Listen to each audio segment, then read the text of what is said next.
warahmatullahi wabarakatuh. Shalom, Om Swastiastu, Namo Buddhaya, dan salam kebajikan bagi kita semua. Yang saya hormati para dewan juri, peserta debat, serta hadirin yang berbahagia. Puji syukur kita panjatkan kepada Tuhan Yang Maha Esa, karena atas namanya kita dapat berkumpul dalam kesempatan kali ini dalam keadaan sehat untuk mengikuti kegiatan debat yang penuh makna. Perkenalkan, saya pembicara satu Daniel Aditama Putra sebagai moderator yang akan memandu jalannya debat kali ini. Dan dekat saya sebagai pembicara dua, Faras Altaf Nizam Muhammad sebagai tim pro, dan juga pembicara tiga, Muhammad Yusuf Hamdani Diasta Balindra sebagai tim kontra. Adapun mosi yang akan kita bahas adalah mewajibkan setiap desa di Kabupaten Pasuruan untuk membangun pusat kreativitas remaja untuk mencegah balap liar dan juga kenakalan remaja. Mosi ini menekankan kepada kita untuk membangun pusat kreativitas remaja, yaitu wadah yang dapat menyalurkan, membangun, dan mengembangkan kreativitas remaja ke hal-hal yang lebih positif, seperti dalam hal olahraga, seni, teknologi, dan juga kewirausahaan. Tuntutan ini juga untuk menekan angka hal-hal negatif yang dilakukan oleh remaja, contohnya seperti balap liar dan juga hal-hal kenakalan remaja yang masih dipandang di masyarakat. Namun demikian, mosi ini juga membuka ruang perdebatan bagi kita. Di satu sisi kita memiliki orang yang berpendapat bahwa pembangunan fasilitas ini sangat penting karena ini merupakan langkah preventif yang strategis untuk membangun masa depan remaja. Namun di sisi lain ada yang berpendapat bahwasannya masalah remaja tidak hanya karena kekurangannya fasilitas, namun dari segi perilaku, lingkungan, dan juga pengawasan. Jadi, saya harap dalam perdebatan kali ini kedua belah pihak menyampaikan argumentasi terbaik mereka menurut sudut pandang masing-masing, dan juga menjunjung tinggi nilai sportivitas dan etika dalam berdebat. Itu saja pembukaan dari saya. Langsung saja kita memasuki sesi perdebatan. Untuk tim pro, dipersilakan. Terima kasih moderator atas waktunya. Di sini saya sebagai tim pro akan menyampaikan pendapat saya tentang mosi mewajibkan setiap desa di Pasuruan untuk membangun pusat kreativitas remaja dalam menangani balap liar dan kenakalan remaja. Hadirin yang saya hormati, fenomena balap liar dan kenakalan remaja bukan sekedar pelanggaran, tetapi juga sebagai tanda bahwa ada kebutuhan remaja yang belum terpenuhi. Hal ini dapat terlihat di Pasuruan, di mana aparat kepolisian rutin melakukan patroli dan melakukan penyuluhan terhadap anak yang melakukan kenakalan, termasuk balap liar dan nongkrong hingga larut malam.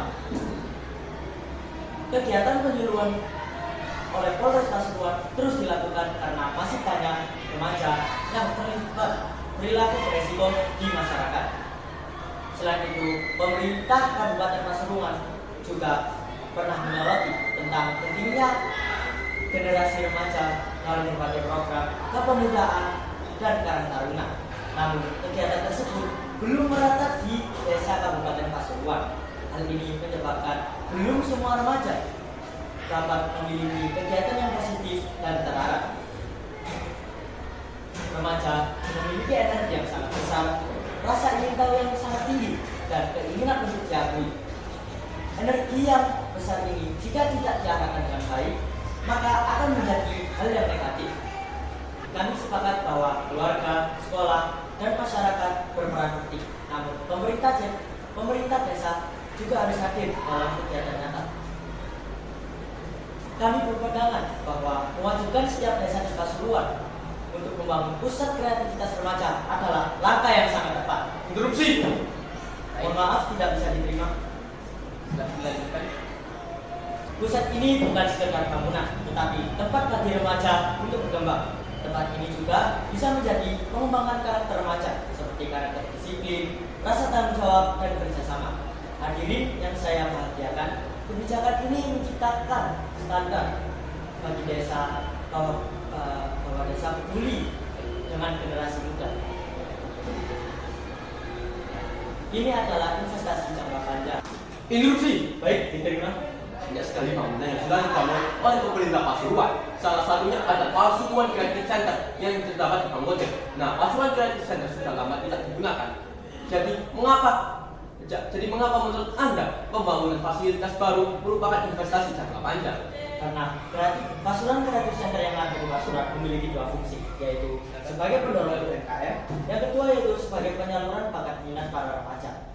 Kedua fungsi ini saling bertabrakan hingga mengakibatkan tempat tersebut menjadi mangkrak. Tetapi di program saya berbeda, membangun Kreatif Center di berbagai desa yang ada di Pasuruan dengan kegiatan yang berbeda. Kegiatan tersebut yaitu bimbingan. Bimbingan ini tidak hanya pada remaja, tetapi bimbingan ini juga bisa terhadap orang tua juga. Apakah ada sanggahan? Tidak. Silakan lanjutkan. Pusat kreativitas juga menjadi langkah preventif karena menyediakan kegiatan positif sejak awal. Kami menyadari ada berbagai tantangan seperti pengelolaan dan anggaran biaya. Namun hal tersebut dapat diatasi dengan melakukan kolaborasi dengan pemerintah dan masyarakat dan pihak lainnya. Hadirin yang saya hormati, pada akhirnya ini bukan tentang membangun fasilitas, tetapi membangun masa depan. Oleh karena itu, kebijakan ini sangat penting dan sangat bermanfaat. Sekian dari saya, terima kasih. Baik, terima kasih. Silakan untuk tim kontra menyampaikan pendapatnya. Baik. Silakan dulu. Assalamualaikum warahmatullahi wabarakatuh. Terima kasih pihak moderator yang terhormat telah memberikan saya kesempatan untuk menyampaikan argumen dari pihak kontra. Nah, saya di sini akan menyampaikan argumen dari pihak kontra mengenai mosi yang kita bahas kali ini, yaitu pembangunan pusat kreativitas di seluruh desa di Kabupaten Pasuruan guna menanggulangi masalah tenaga remaja dan juga balap liar. Kami, pihak kontra, berpandangan bahwa masalah tenaga remaja bukanlah masalah yang dapat disederhanakan sebagai akibat dari kurangnya fasilitas. Nah, fakta di lapangan justru menunjukkan bahwa masalah tenaga remaja bersifat berulang dan dipengaruhi oleh perilaku serta lingkungan sosial.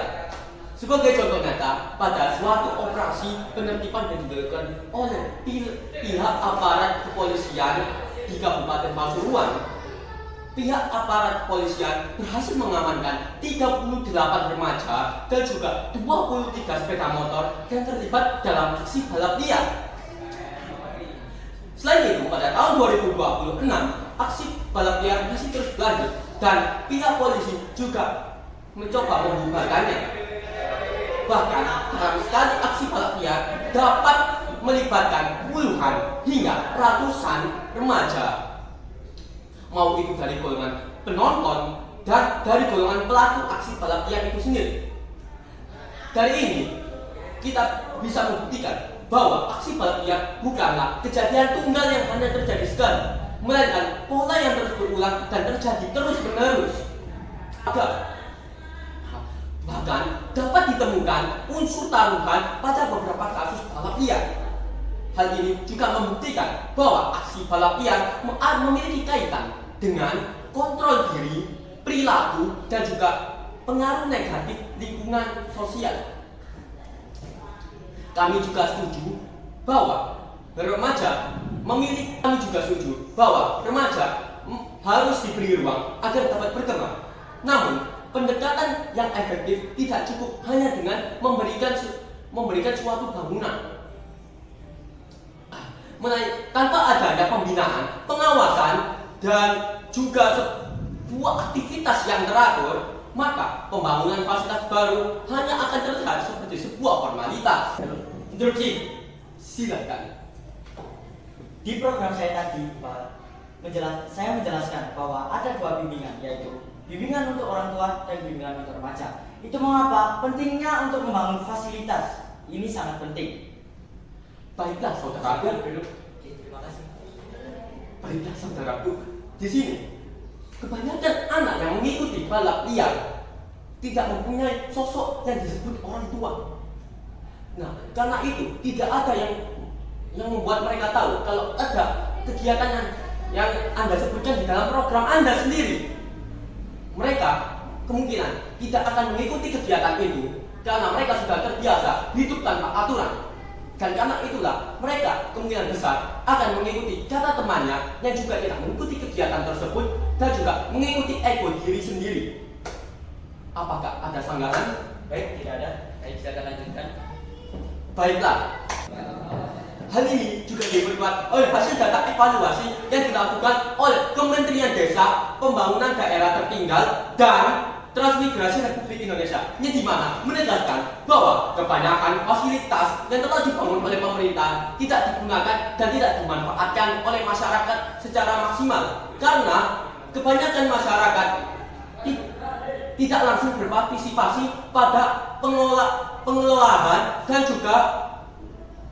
juga pembangunan fasilitas tersebut.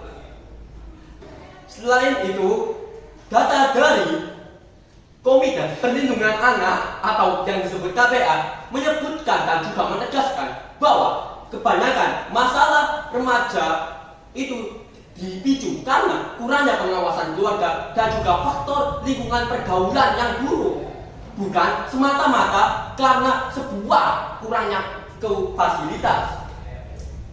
Oleh karena itu, kami tim Kontra menawarkan sebuah solusi yang bersifat kontekstual dan juga fleksibel, di mana setiap desa diberi kebebasan untuk menyelesaikan masalah kenakalan remaja yang berbeda di setiap desa tersebut.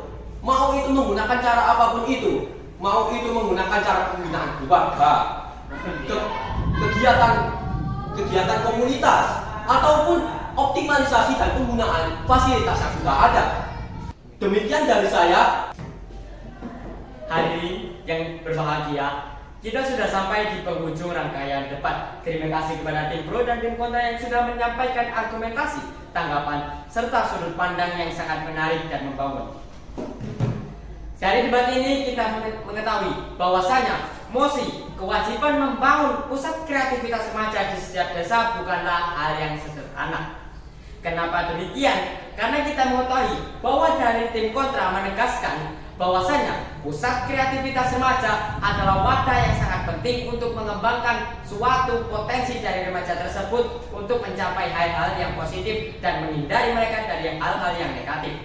Dan dari tim kontra mengingatkan bahwasanya masalah remaja bukanlah dari kekurangan fasilitas, melainkan dari perilaku mereka, lingkungan sosial mereka, dan juga pengawasan yang mereka dapatkan. Hal ini sangat bertentangan antara satu sama lain. Namun dari kedua aspek tersebut kita mengetahui bahwa MOSI ini adalah MOSI yang sangat sulit untuk ditentukan. Semoga dari perdebatan ini kita menjadi tahu tentang wawasan bagaimana pentingnya untuk menjaga dan mengatur sifat keremajaan kita, dan juga pentingnya mengatur remaja untuk menjadi lebih baik untuk investasi masa depan. Sekian dari saya, mohon maaf apabila ada kesalahan dalam pembawaan debat dan juga akhir kata. Terima kasih atas partisipasi dan juga perhatian para pihak semuanya. Wassalamualaikum warahmatullahi wabarakatuh.